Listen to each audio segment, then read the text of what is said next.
sekarang kan banyak ya teman-teman, kayak penipuan-penipuan, banyak yang udah ngeluarin uang tapi nggak berangkat gitu teman-teman.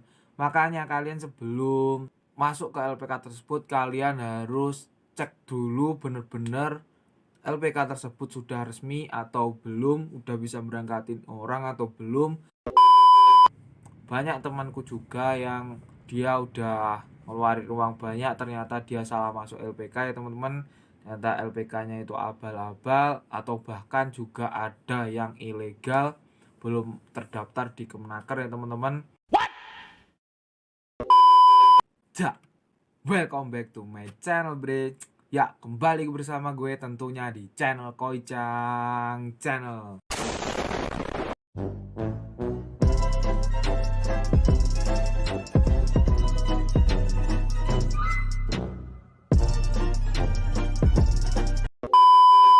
Ya, makasih buat kalian yang udah klik video kali ini. Yang udah subscribe, makasih teman banyak. Buat kalian yang udah selalu mengikuti video-videoku setiap kalinya, setiap harinya kalian udah mengikuti video-videoku. Dan yang belum subscribe, silahkan kalian subscribe. Dan jangan lupa teman-teman nyalain tombol lonceng, karena di setiap kalian nyalain tombol lonceng, kalian akan dapat notifikasi setiap aku upload video. Dan langsung cek pantengin kui. Ya. Ya udah, nggak usah baca lama-lama ya teman-teman. Mari kita mulai untuk video kali ini ya teman-teman. Oke. Nah, untuk video kali ini teman-teman, aku pengen bahas tentang 3 tips buat kalian milih LPK atau SO biar kalian ini bisa berangkat ke Jepang. Sekarang kan banyak ya teman-teman, kayak penipuan-penipuan, banyak yang udah ngeluarin uang tapi nggak berangkat gitu teman-teman. Makanya kalian sebelum masuk ke LPK tersebut, kalian harus cek dulu secara teliti dan benar-benar apakah LPK tersebut sudah resmi atau belum, udah bisa berangkatin orang atau belum, dan yang lainnya ya teman-teman. Untuk meminimalisir kalian akan ditipu ya teman-teman. Jadi banyak temanku juga yang dia udah ngeluarin uang banyak, ternyata dia salah masuk LPK ya teman-teman.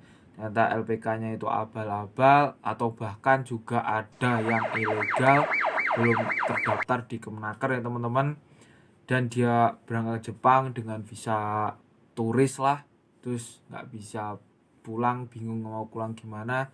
Itu jangan sampai ya teman-teman, nanti kalian juga repot sendiri.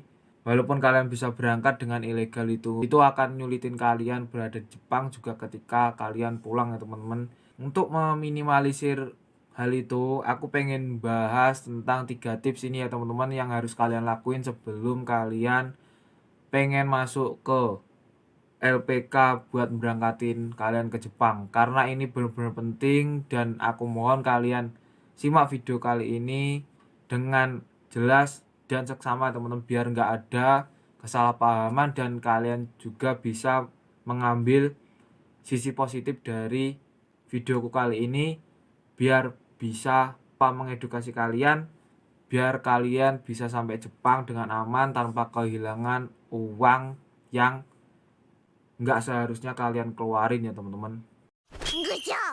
Untuk tips yang pertama ya teman-teman, kalian cari rekomendasi dari alumni dari LPK tersebut yang udah banyak berangkat ke Jepang ya teman-teman. Yang terutama, yang hal yang penting utama, yaitu kalian cari berapa banyak sih alumni-alumni yang udah berangkat dari LPK tersebut, berangkat ke Jepang ya teman-teman. Karena semakin banyak senpai atau alumni yang berangkat ke Jepang dari LPK tersebut, berarti LPK tersebut terjamin aman ya teman-teman. Karena berarti LPK tersebut udah bisa berangkatin orang. Gini ya teman-teman, kenapa aku suruh tanya rekomendasi dari senpai-senpai, alumni-alumni yang udah berangkat ke Jepang? Karena pendidikan ke Jepang itu kan beda-beda teman-teman. Beda PT itu beda caranya. Kalau kalian pengen masuk PT ini, kalian coba tanya ke alumni yang udah berangkat ke Jepang, yang ada di Jepang. Bang, gimana tentang PT ini? Apakah dia aman bisa berangkatin ke Jepang? Kayak gitu. Terus nanti kalian bisa tanya sekalian soal pelatihannya kayak gimana, di dalamnya kayak gimana, apa aja yang buat pelatihannya, pelatihan biasanya kayak gimana, pelatihan fisiknya kayak gimana. Karena pelatihan itu setiap halnya, setiap PT itu pasti punya kebijakan masing-masing, dan punyai rujukan masing-masing ya teman-teman. Jadi semua PT itu nggak sama, mereka kan mempunyai kewenangan sendiri buat mendidik para peserta pemagangnya buat bisa sampai ke Jepang ya teman-teman. Untuk tips yang pertama itu tadi yaitu rekomendasi dari senpai. Dan tips yang kedua teman-teman, kalian harus cek biaya buat magang ke Jepang itu ya teman-teman di PT tersebut. Kalian jangan sungkan-sungkan ketika kalian mau cari LPK, kalian tanya berapa sih biaya yang harus dikeluarkan buat magang ke Jepang lewat PT ini. Karena gini ya teman-teman, beda PT itu pasti akan beda biaya. Ada yang PT-nya itu bayarnya murah, tapi itu pelatihan di dalamnya itu benar-benar ketat banget. Ya kurang lebih hampir sama lah sama pendidikan tentara, karena pasti mereka mempunyai kelebihan dan kekurangan masing-masing. Ya emang mereka biayanya sedikit, tapi kalau kalian ngerasa berat kan kalian bisa cari PT yang lain ya teman-teman. Biar kalian ketika pelatihan itu tidak terlalu merasa tersiksa. Biar kalian itu ngerasa enjoy, ngerasa santai, menikmatilah semua program pelatihan itu sebelum magang ke Jepang ya teman-teman. Terus ada juga yang PT itu biayanya agak besar, sekitar 40-an juta, sekitar 45 juta sampai berangkat. Biasanya santai sih, maksudnya santai tuh pelatihannya nggak terlalu berat. Mereka juga bisa bawa HP, bisa pegang HP setiap harinya. Nggak terlalu ketat lah pelajarannya, ada waktu lah buat santai sebentar, ada waktu buat bercanda ya teman-teman. Jadi kebijakan LPK itu kan masing-masing. Ada yang benar-benar mahal tapi santai banget, ada yang benar-benar murah tapi ketat ya teman-teman. Jadi itu merupakan kebijakan dari mereka. Iya. Selain untuk mengetahui seberapa besar biaya yang kita keluarkan sampai berangkat teman-teman, itu untuk meminimalisir di pertengahan kita pelatihan itu kayak ada penarikan uang yang nggak seharusnya kita keluarin ketika di pertengahan pelatihan ya teman-teman.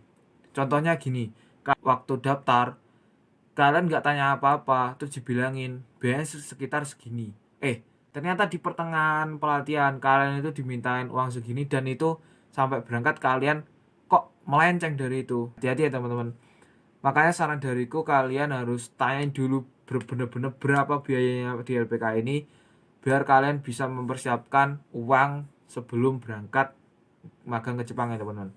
Dan untuk tips yang ketiga ya teman-teman, yaitu kalian harus cek legalitas LPK tersebut ya teman-teman.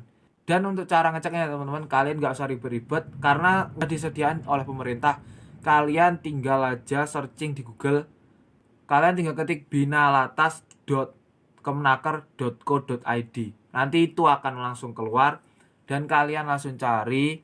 Di situ ada kayak di daerahnya, kayak misalnya contoh kayak aku kan di Jawa Timur, terus kalian masuk tulis nama LPK-nya, terus saja LPK kalian yang mau kalian tuju lah, terus nanti itu kalian klik, kalian enter, nanti akan keluar sendiri penjelasannya ya teman-teman. Jadi kalau LPK itu benar-benar udah ada legalitasnya, itu nanti akan muncul sendiri LPK itu alamatnya di mana, legalitasnya mulai dari tanggal berapa sampai kadaluarsa tanggal berapa ya gitu ya teman-teman. Itu pasti aman karena mereka udah mengantongi izin dari Kemenaker. Jadi gitu ya teman-teman, 3 tips yang penting buat kalian lakuin sebelum kalian memilih LPK yang bagus sebelum magang ke Jepang.